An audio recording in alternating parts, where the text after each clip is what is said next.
Alright, we should be ready now. Sorry for the inconvenience, I was having problems getting the streaming to work. Alright, let's, let me see. I didn't actually get any pictures or things from any people. So if you have some bread problems, let me know, or send the pictures at least to the email so I can see them.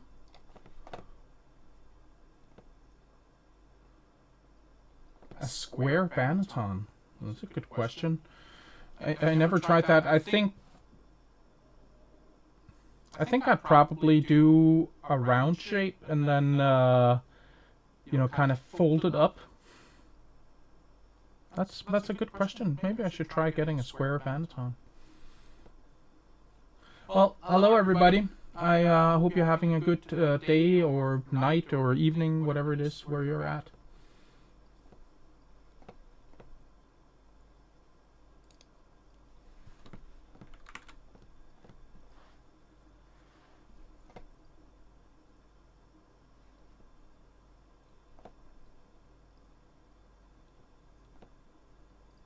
There's a bit of an echo. Alright, hello?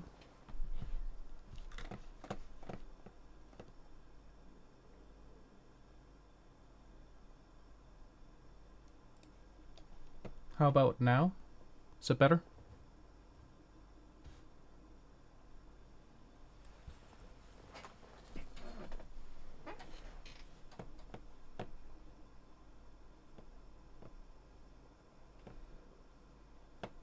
Good. Thank you. I see you're from all over the place, so that's great to see. Canada, the US, Chicago, Texas, Ireland.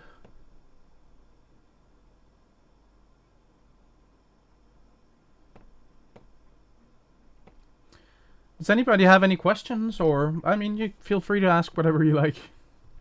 Doesn't have to be bread related.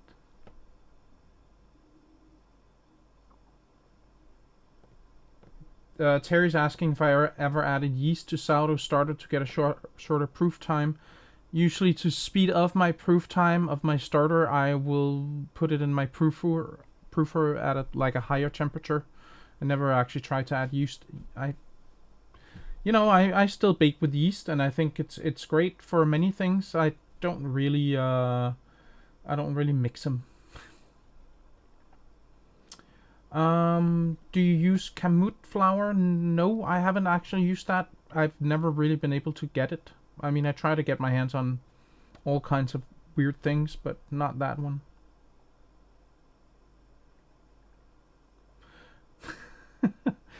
It wasn't the headphones that fixed it. I turned down the webcam's microphone.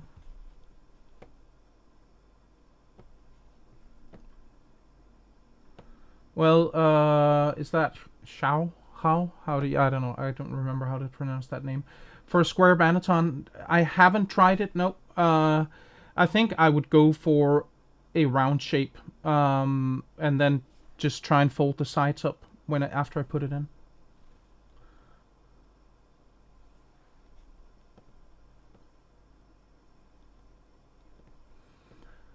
Jesse is asking if I recommend bulk fermenting to a 50% increase. Well, for a long time I had recommended 25%, but my newer experiments say that it kind of depends on temperature. So if you're proofing at room temperature, like around 21 degrees, is that 70, I think, Fahrenheit? Then to 50%. If you are doing it very warm, go for 25%. If it's a cold bulk, 100% is appropriate. Do I have an engineering background? I'm a developer, or at least I was for a lot of years. Now I'm a Scrum Master.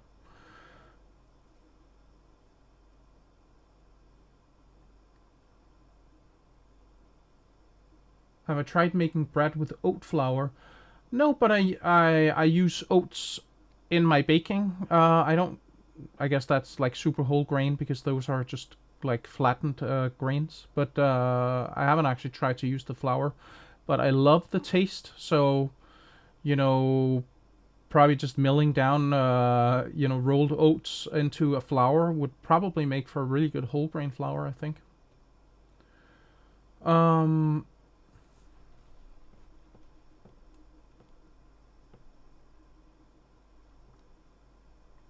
you have experience with LM with 100% whole spelt. LM. I do have a recipe on my channel for a 100% whole grain spelt sandwich loaf.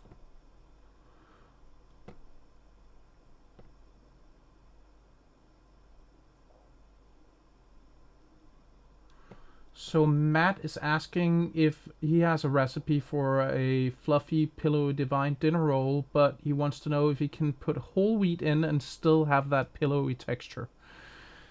That is really, really difficult. I don't think, I mean, if you add a little bit, 5%, you could get some of the taste. But I mean, the more you put in, the more it's going to be, a different whole grain thing. So I mean, I'd love to have an answer for that, but there really isn't an answer. Those are sort of polar opposites.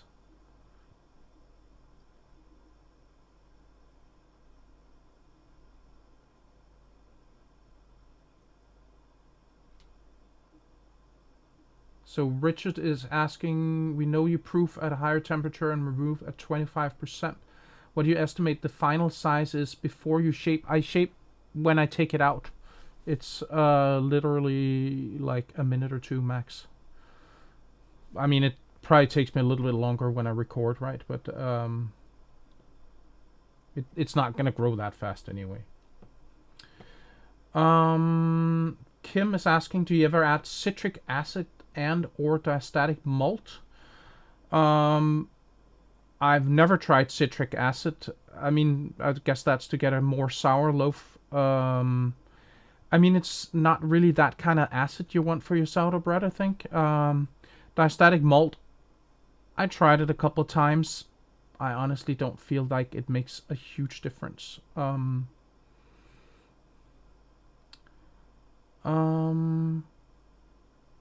You have someone doing your website. No, that's me doing it. Like I said, I'm a software developer. I was a web developer for many years. With a couple of guys, I made a site called Momondo.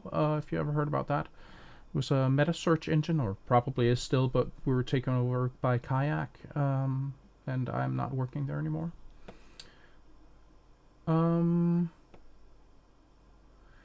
Has my passion for baking rubbed off on anyone else in the house? Not really. Maybe the passion for eating it. It's funny, my kids. I mean, one of them he's like into bread. The other one's really not so much. But after I started baking sourdough bread, he's like, yeah, I really like that stuff. So that's interesting.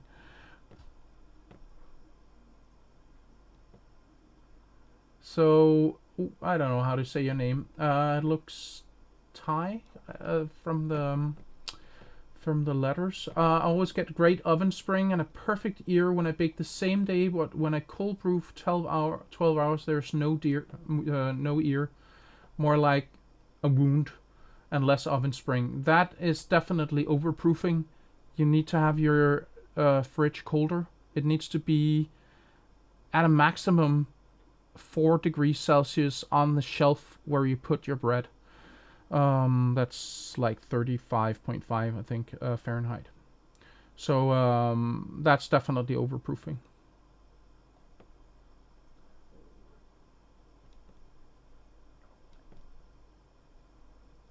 Yeah, Jesse's saying you'd like to see some more videos on niche flour. Yeah, I'll try and get what I can. if anything, I'll, mill it myself or something. Joe is saying he can't get the bread calculator to work. Is it... You have to be a little bit more specific than that. I don't think there's a problem with it currently, but let's...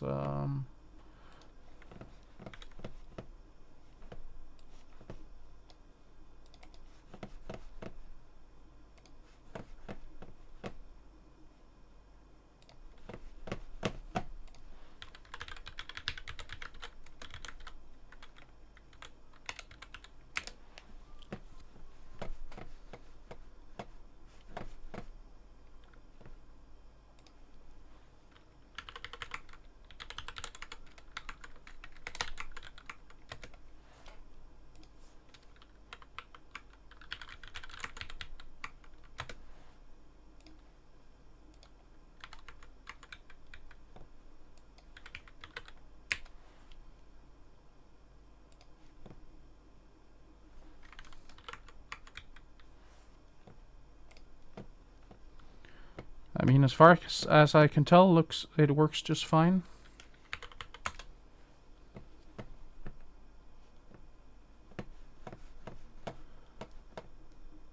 All right, let's see here.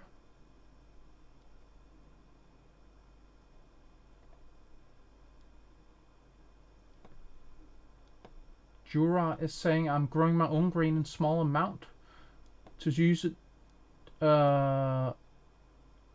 just as an add-on. Can you recommend me a good grinder?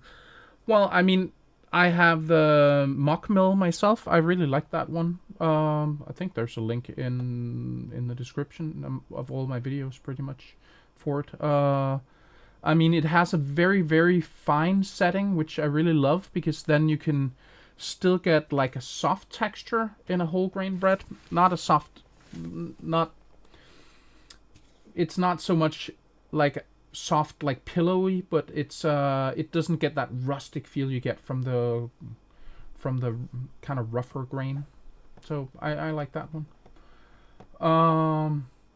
What was the first bread I ever made? Well, I'm pretty sure that was like a white bread of some sort. It was, I don't know if I have that. I think I have it digitally. It's a Danish cookbook, where there was bread in it, and I came home from school, and I'm like, I want to try making a bread, and I found, that book and made it. My mom always had, like, she baked bread all the time, so she had all the, like, she had yeast and flour available. Do you have a desired dough temperature for bulk fermentation? I don't really use temperature. I mean, I know it's a factor, but I try to kind of work around it and find other ways to estimate which is growth, for example. So I don't actually measure.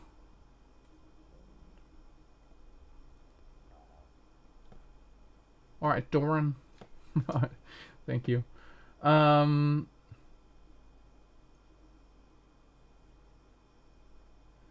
So Jason is saying I've made the smørrebrød rye bread, but I can't seem to cut the thin slices without them breaking. It should really stay together. It's quite dense on its own, so I think it may have been a problem in the baking. Is it like crumbly?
All right, I don't have a specific answer for you on that, but it feels like it's probably fermentation related.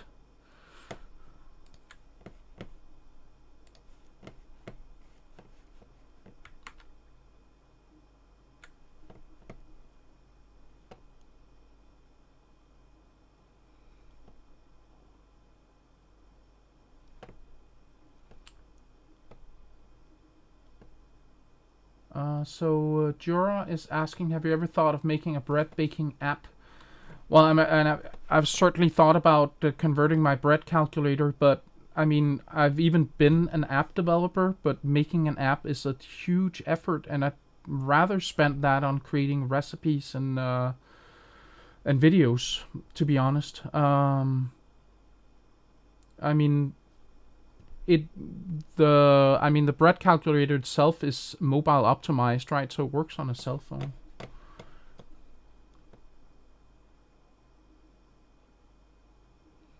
Jesse's saying he has a Como mill. It's sick. Highly recommended milling. All right, cool. I mean, I'm sure there's lots of great ones. I mean, I just got the mock mill and because somebody had a coupon code. George Anthony is asking, how do I get an open crumb? I've tried 40-hour fermentation, high hydration.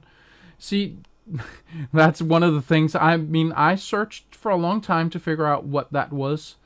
But for me, the biggest factor, and I mean, yes, you have to be careful when you shape. You have to, like, it's easier with high hydration. It's definitely easier with, no whole grain in there. But your bread flour is the biggest factor. But if you go read my article on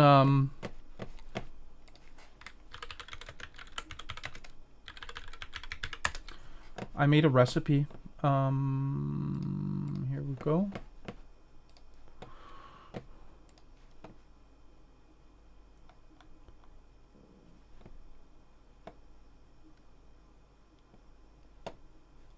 I mean, you need to nail the fermentation as well. It's not going to happen unless you do that.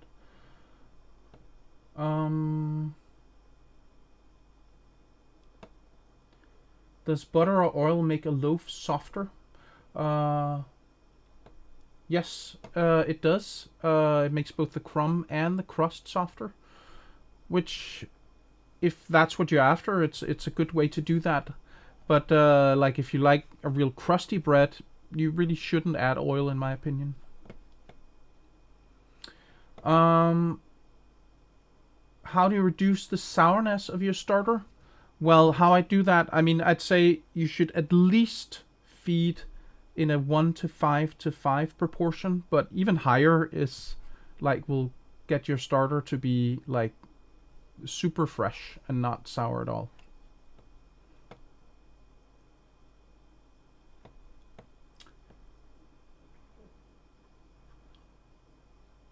Yeah, Jason is saying maybe it's rising too long. Yeah, that's a possibility. It's hard to say without like more data.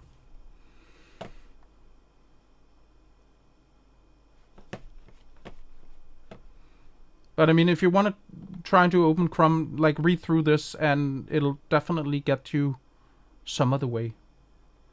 But I mean, it's highly technical and difficult, and I mean, honestly, it took me a long time to get to a point where I could get an open crumb that I liked, and I can get nowhere near like Bread Stalker or something. If you watch her on Instagram, I mean, those breads just look absolutely crazily amazing. But yeah. All right. Any other questions?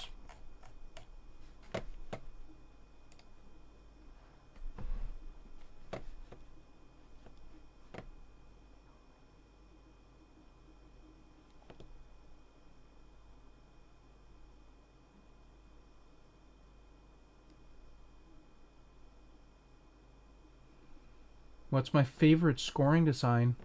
Well, honestly, if I bake a petard, I will usually go for the ear. I don't know why, but it's just satisfying to, pop the lid off and see the whole exploding bread. for batards, I'll usually do like a crosshatch or yeah, a window pane. I think those are my at least go-to scorings. I don't really do the intricate ones much. I mean, they're cool, but it's a lot of time to spend. Plus, you need to be a little bit lower hydration for that. What is my preferred way to bake without a Dutch oven? Yeah, I'll use a baking steel. And then, I mean, it kind of depends. If it's just my regular 80% hydration, that one, I mean, with the flour I use, it holds together well. So I will just, add a pan to the bottom, and right as I pop the bread in the oven, I just pour, some boiling water into the pan and close the oven, and that's it.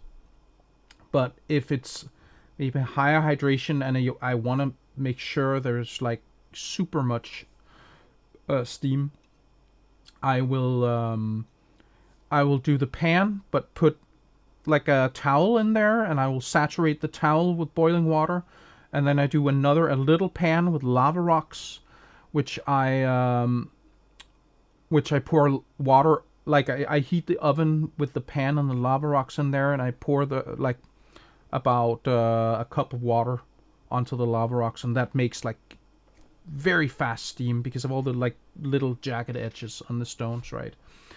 But the other one with the towel in there will kind of generate long-term steam. That's like the ultimate setup if you want, like, I mean, I don't know if there's a point where you'd like less steam. It doesn't seem like you can create too much.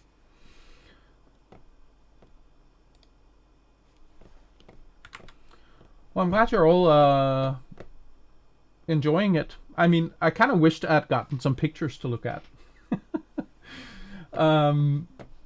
But maybe next time. I mean, definitely if you have, I mean, I get the pictures on email, right? But I'd love it to be someone who sent it in that will then be there in the stream, and I can ask questions, and we can get to a point, and maybe everybody can chime in and say, I think it's this, or we can discuss why it is or why it isn't. What is the minimum and maximum time to keep a bread fermenting in the fridge? Well, I guess the minimum time is like 0. I mean, you don't have to put it in the fridge. The maximum time, the longest I've ever done was 5 days. That had a bread that turned out fine. I mean, it really depends on, you have to have your fridge super cold, or else it's going to over ferment. But if it's under 4 degrees Celsius, the yeast will go dormant, and it won't produce any more CO2, but it won't die out either, which means it maintains its rising power, because you need that once you put the bread in the oven, right?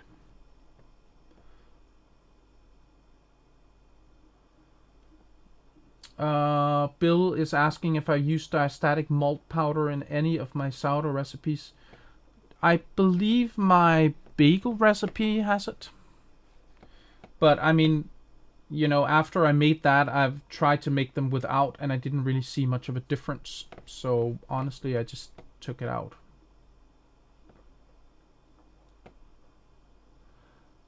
Well, nobody wants to show the Frisbees.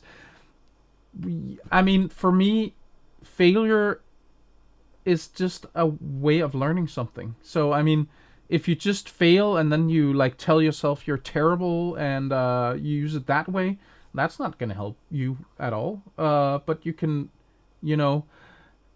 when I baked in the beginning, I would document everything. I'd write down the temperatures of like the ambient and everything. I'd say how many stretch and folds and how did the dough feel and look, and then I could go back and look whenever something went wrong, and I'd like, okay, maybe this is what's going wrong, and then I'd change that. And but I mean, I was also pretty lucky when I started out. I didn't have like a ton of Frisbees, but then sometimes some of the things that surprised me was like change in Like when it changed from spring to summer, for example, suddenly it was super hot. I'd be overproofing my dough all the time because I'm like, what the heck's going on? It's like suddenly it's ready in 2 hours, or and uh, and I wasn't ready for that.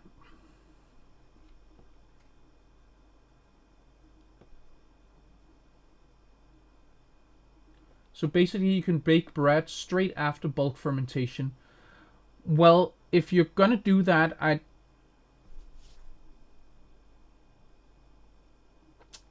it depends. You need to know your dough, to be honest. Um, but I'd definitely go longer than the bulk fermentation times that I gave you earlier. I think I'd take the dough more or further. But maybe you could also shape them, put them in the bannetons, let them sit around until, I mean, do the poke test to figure out when they're ready, and then bake them. I doubt even at 30 degrees Celsius in the proofer that a rise of 25% would give you a correctly proofed bread. So, but what I'm saying is that you don't ever have to put it in the fridge to make a successful sourdough bread. Personally, I hate scoring warm dough. It's just really difficult. But I mean, it's doable. Um,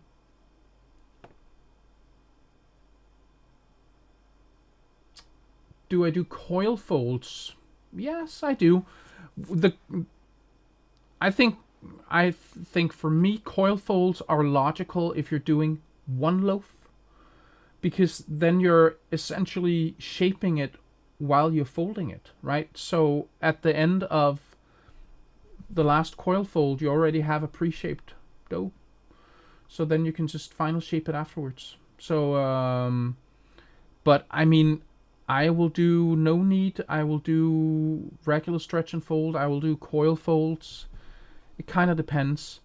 I mean, for like extremely slack doughs, especially early on, I'll do slap and fold. That is very effective. If you want to see like a crazy slap and fold video, it's the 100% butter brioche.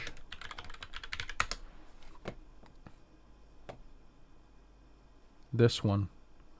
That's crazy. Oh, you can't see what I'm seeing. Today I'm going to bake. So you can get that here.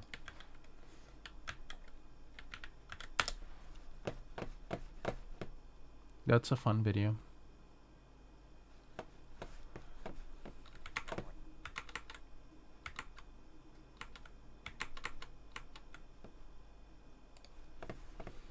Let me see. Just as in this moment, I have a bread ready to be finely shaped. Can I bake it right away? I mean, you need to check the dough. I mean, if you do a poke test, does it spring back quickly, or is it like slower, or then you can kind of tell. I mean, how much did it grow? That's kind of the important question, I guess. And at what temperature? Superman wants to thank me for my sourdough sandwich bread. It's a massive hit at home, and I baked 2 loaves.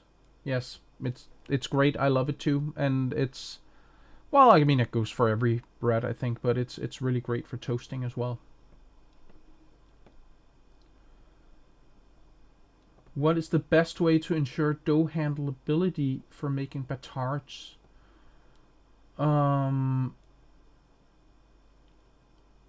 David is asking this. David, do you think your flour has enough gluten in it?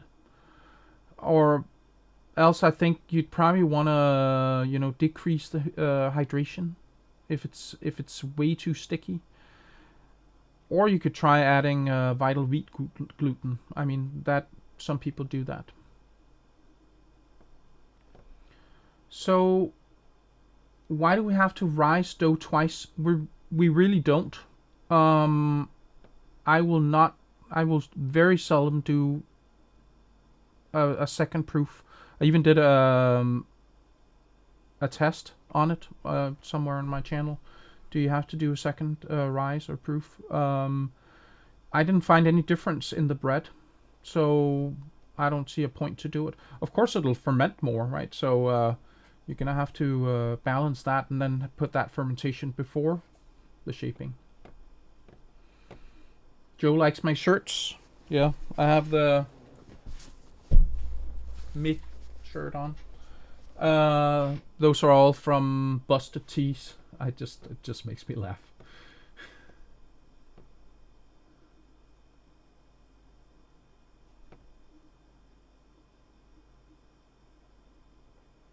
Yeah, Jurash, if it springs back quite fast, I think it needs to ferment more.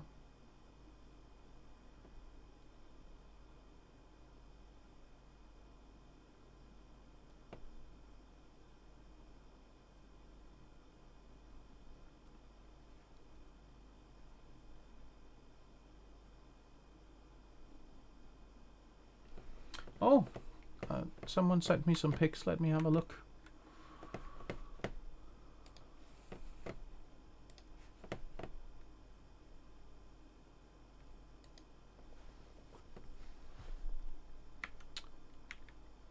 Yeah, it's the rye bread.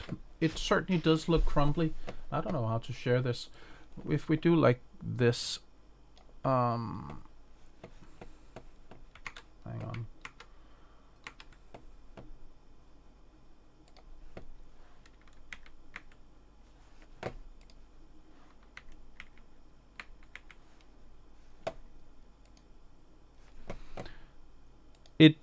It looks, I don't know if it looks underproofed. It actually looks kind of underbaked to me.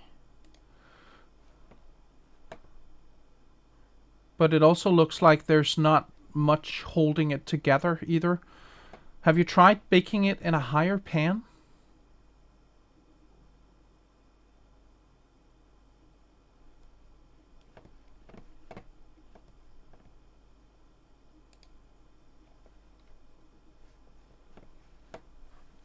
I think it works better. Like this one is like very flat. Kind of weird. I'm double on the screen here.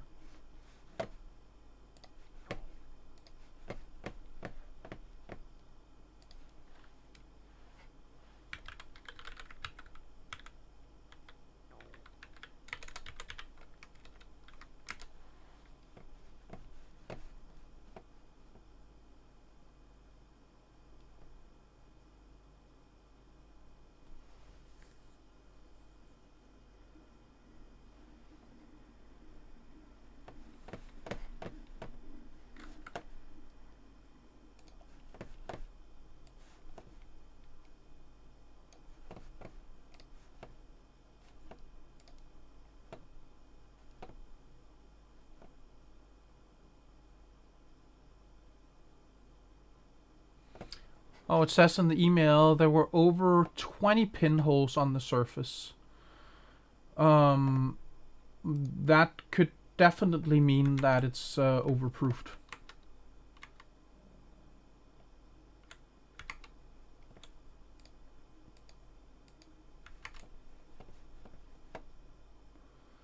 When you baked it longer, it's stuck.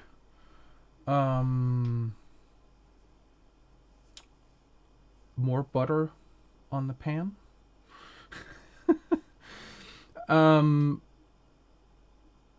But if it's overproofed, it will affect the texture. So that, I mean, what happens is like sour rye bread is very sour, right? So if you proof it too long, the little amount of gluten there is in rye flour will break down and it can't hold together. So that could definitely be a factor. So try and make sure it's like 5, 6 and not 20.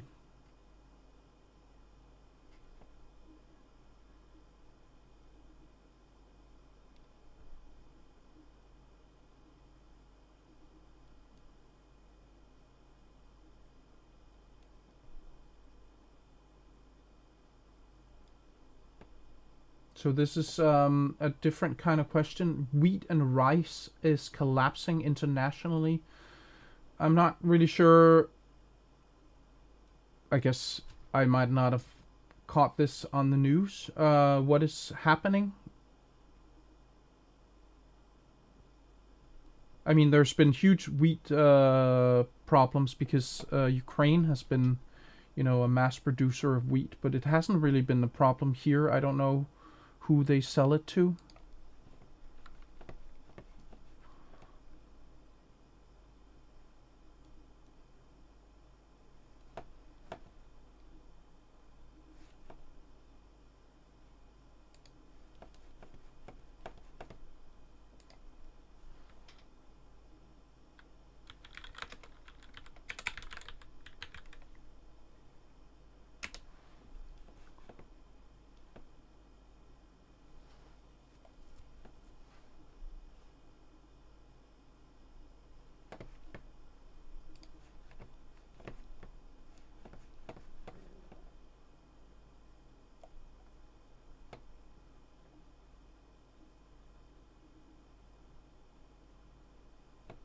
Jason is asking, do you think homemade yogurt could work as a leavener for naan bread?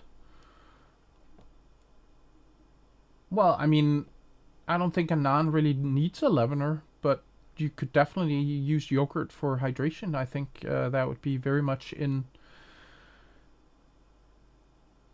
within the realm of what people who eat naan like to eat with their food, right? There's lots of yogurt in Indian and Pakistani and those kind of cuisines. So definitely.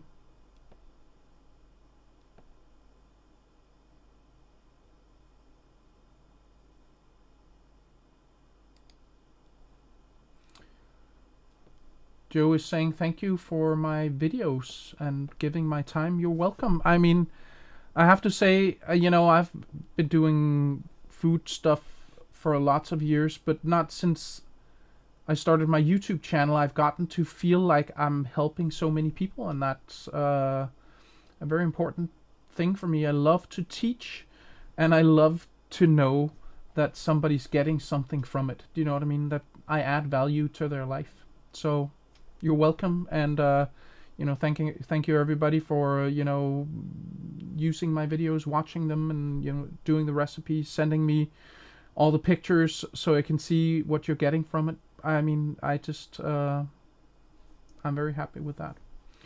Victoria's saying with regards to the wheat crisis, I guess buy locally or from nearby states. Yes, buying locally is something we should all generally do. So it's just insane to have things sent from like halfway across the world when it could be made in your own backyard.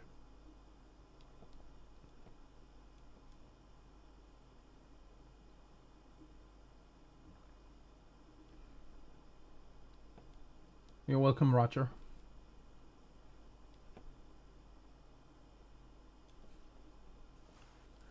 There's a little bit of Swedish going on here. Please share more about bread tradition from your region and Slavic. Yes, I mean, my bonus mom, my dad's new wife, she is from the Czech Republic. I could definitely talk to her about it and get an insight on that.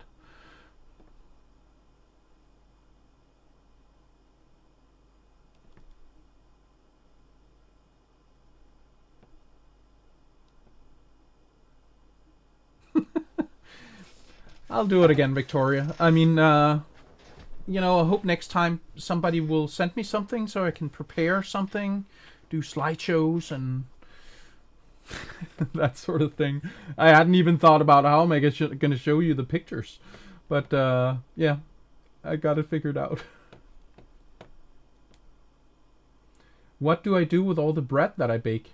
Well, a lot of it gets frozen and then it gets eaten over time. My mom and my aunt will get a loaf a week. My sons will get bread. My girlfriend will get bread, and I eat some of it too. Sometimes I take some to work.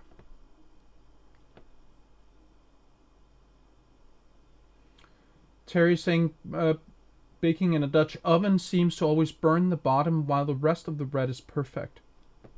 Well, I heard some people use a trivet inside, but in my opinion, this is a place where a baking steel actually helps you a lot. So if you put the Dutch oven on a baking steel, it's gonna, because I think the problem is your like lower heating element is like too close to the bottom of the Dutch oven. So if you have the baking steel in between, it's gonna shield it from like direct heat. So I think that's probably the best way to deal with that. Well, yeah, thank you, Charlene. What are the most important factors to get a sharp ear? Is it fermentation? Fermentation is definitely the very first one, but I made a whole article about that.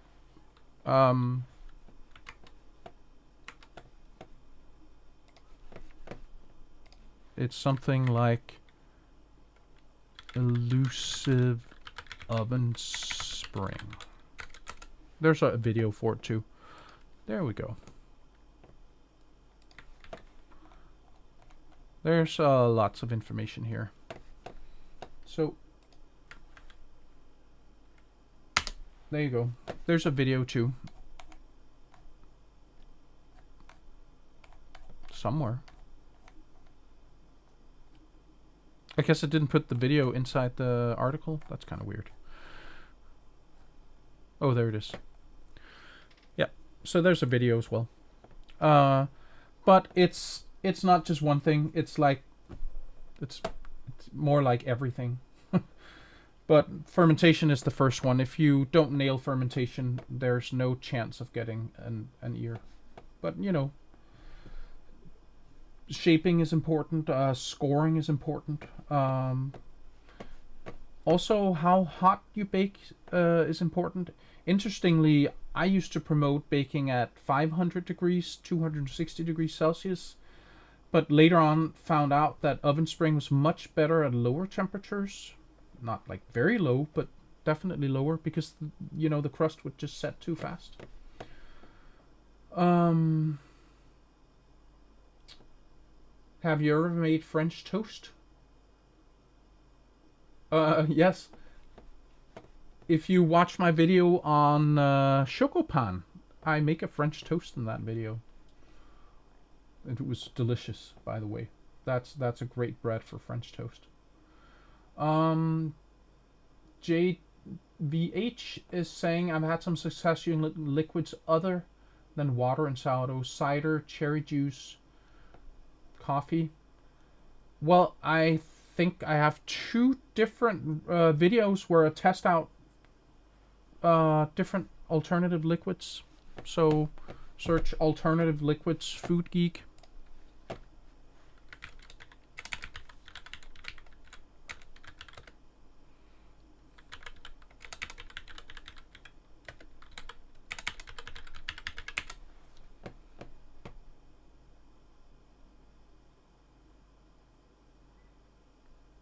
Oh yeah, I tested beer, and then I also tested different beers in another video. That's this one.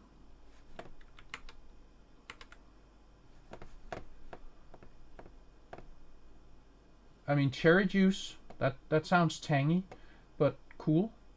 Cider, yeah, that sounds like a good idea.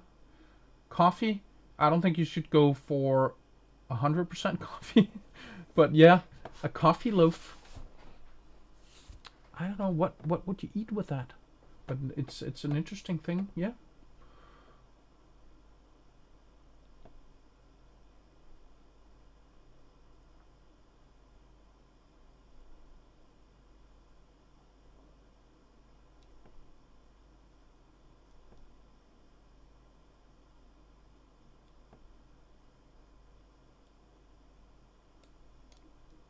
So Michael is saying he's had lots of success with my different recipes, except my ciabatta. It is kind of a puddle. Ciabatta is a puddle. It needs to be very liquid.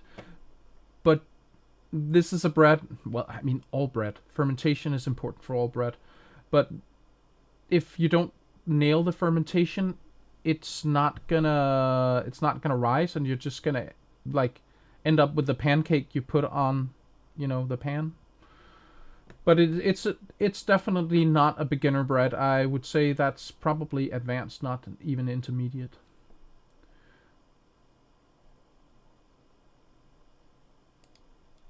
So Dan is saying, I was gifted a starter that begun 142 years ago and has been fed and nurtured since then. But if I keep adding new flour and feed it, is it really still including the original starter? No, your own starter is not even the same as it was like a month ago. So not in that sense, but I think the story is interesting, and I'm happy with my starter. I think of it as 5 years old, but it's not in reality. I mean, the yeast that you get is new, and the flour is new, everything's new. And even, I mean, I don't have any way to actually see this, but there's different strands of yeast, and some of the yeast is I just think that if you have it in your home, it's whatever yeast is prevalent there that will take over, and whatever other strands of yeast were there. So even if you get like a San Francisco sourdough starter and you have it at home, maybe it has the right strands of yeast when you start out, but within 5 feedings, it's probably the same starter that you'll have. The flour that you use for feeding it probably has more impact, at least on the flavor of it, than the yeast itself.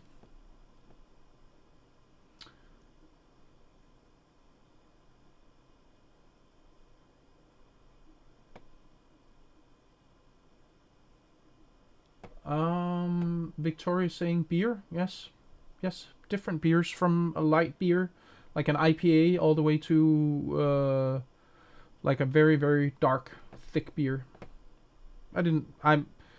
My personal preference for beer is somewhere around a pilsner.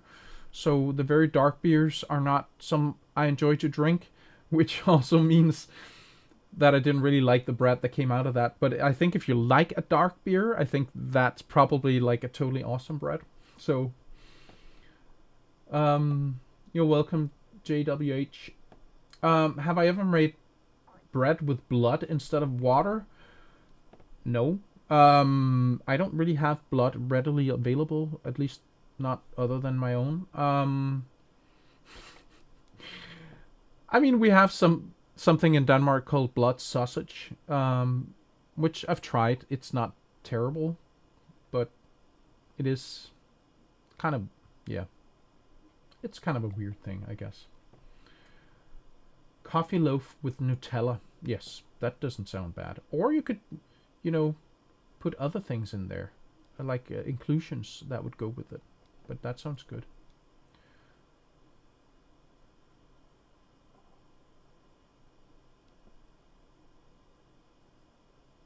Have you ever tried Irish soda bread?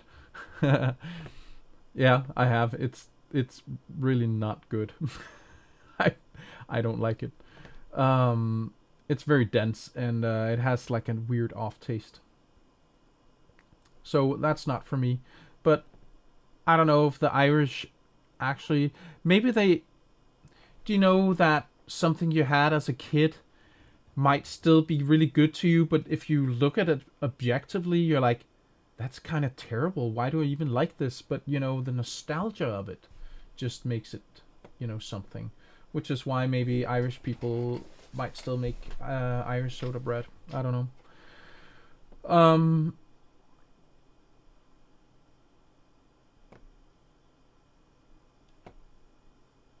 Yeah.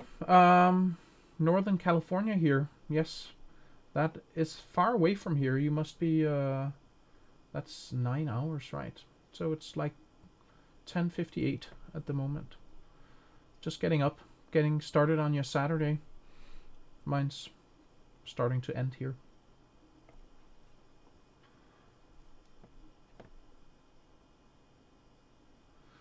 But I have some fun things coming up. New videos. My girlfriend went to the States. She brought me back Wonder Bread, which I'd always wondered about, and I have to say, as a Dane, that is a strange experience. But I have that in a video coming up. Um, she also brought me other things like fig Newtons and plantain chips and some King Arthur flour, which I think I'm gonna do a comparison video with, Caputo, and then regular. That's regular unbleached bread flour, but then I still have some of the Sir Lancelot as well. Maybe that would be fun to see what the differences are, if there are any differences. Um,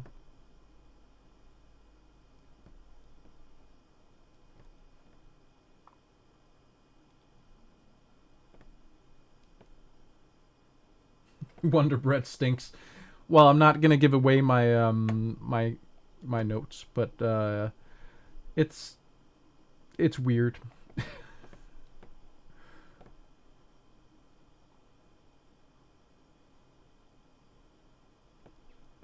Yeah, Ted is saying he started using an ice cube in his Dutch oven. I also tried that out. I think it's super messy, to be honest. Maybe, I mean, I don't use baking paper just because I think it's better to avoid it if you don't have to. But if you then drop it next to the bread, it just gets kind of messy. I put rice flour on the bottom of my loaf, and it kind of sticks to the pan and stuff. But yes, it does work, and it gives a very glossy bread, which I love. So that's cool.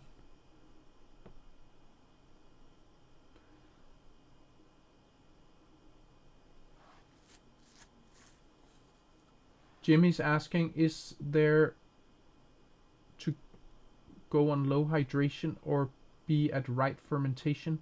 I mean, low hydration doesn't exclude right fermentation, but I mean, like a slack bread requires a lot of skill to handle, right? So if you're not used to working with it, it's super difficult, and that's just gonna add to everything. It's just gonna make everything more difficult. So that's why I usually say high hydration shouldn't be, a goal. It should be something you choose to do because it would do something for it, like a ciabatta. There's a reason why you do it that way, right? Um, Otherwise, I think the dough should be handleable. How's your guitar playing?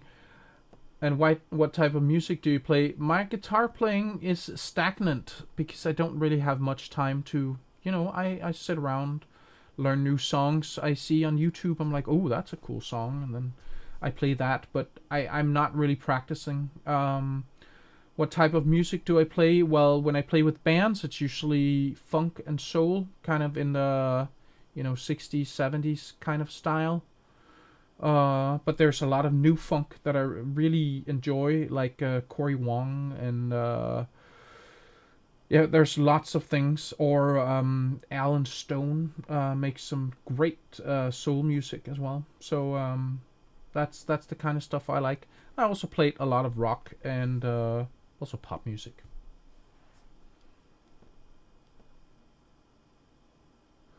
To get the highest bread. All right. Well, I mean, if you have a very slack bread, you need to nail the fermentation to get it high. If you have a very like low hydration bread, it will just keep its shape. But that doesn't mean the fermentation can't be wrong, and like the crumb will still be weird, or you can even get, the crust lifting off, or like a giant holes inside.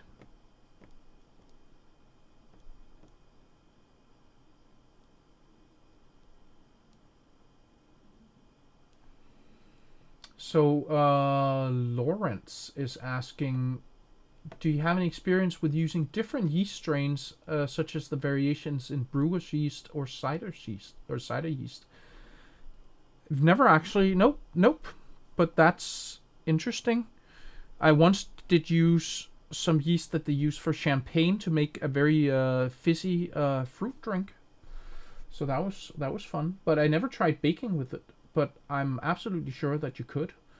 I don't know if it would make any difference. Maybe it's like the different strands of sourdough starter. It really doesn't make that much of a difference. Thank you, Ted. I mean, that was my own song, right? So I while I was working on sourdough, I kind of I got that guitar and I was like noodling around, and then I kind of found, oh, this sounds good, and then that turned into a blues. But Lawrence, I think that's an interesting experiment. I mean, I like you've probably seen on my channel lately. I'm trying to branch out. I mean, I'm not gonna not make sourdough videos, but I just want to also do some other things. I mean, you know, I love to do food and baking with other things, like also baking cakes and stuff. I mean, today's video is about a 3-ingredient banana bread, which you probably heard about before. But I just think it's really cool that you can get so far with so few things, right? And when you have something that's as good, that's a cool way to kind of have interesting stuff happening. I guess I'm forgetting to reset my view here. There we go.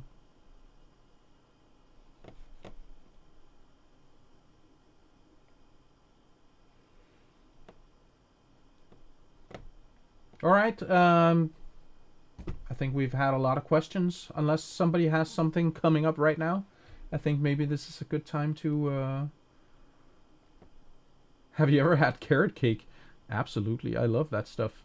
Like the cream cheese topping on top of kind of a spiced cake, spiced moist cake. That's a perfect cake to me. We have some interesting Danish cakes. We have... It's called brunsviger. I'll type it in here in the chat. That is a brown sugar cake. Maybe that would be interesting to do on the channel.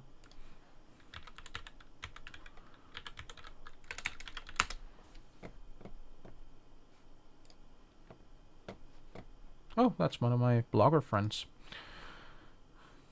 Would anybody be interested in seeing the recipe for this?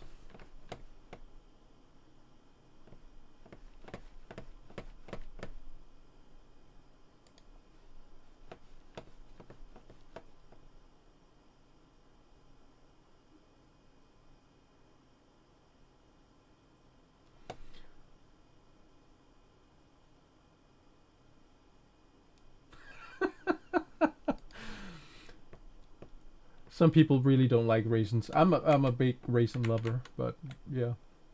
Richards is saying he does a few things differently, but achieve good results. I feed my starter and immediately put it in the fridge. Then I put it on the counter 30 minutes to an hour before I use it. You know, Richard, I don't think any of the things I do should be canon or should be seen as the right way or the only way. I think there's probably 100 different ways of doing things. I'm just showing you guys the stuff that works for me. And so if you find your own way that works, I think that's great. And I think it's great that you know, try other things and see what works for you.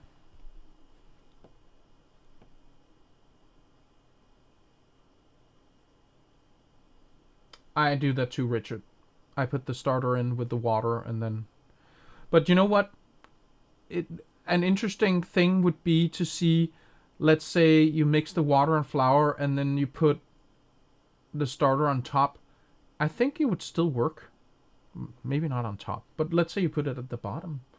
It would be interesting to see.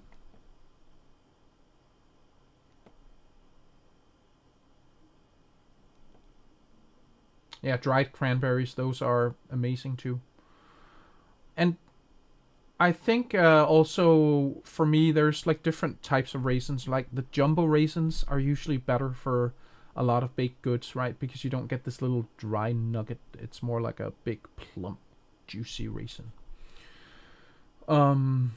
But I have very few food dislikes, to be honest. So, I mean, I even had ants at Noma. Yes, real ants. And those were delicious.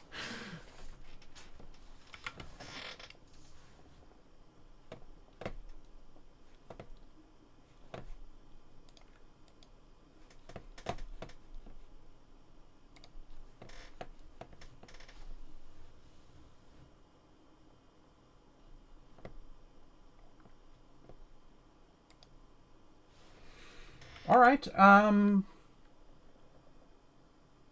Yes, you should always soak the raisins. I agree with that. And I mean, even soak them in something interesting like liquor or orange juice or something that gives them a little bit of an interesting flavor. All right, I think we've been through a lot of stuff today, so I'm gonna say have a good day and good night and whatever suits your time zone. And I'll make another one soon, and we can have fun again. Thank you for coming. I really enjoyed it. I do every time. Bye, guys. I can insert an ad. All right. See you next time.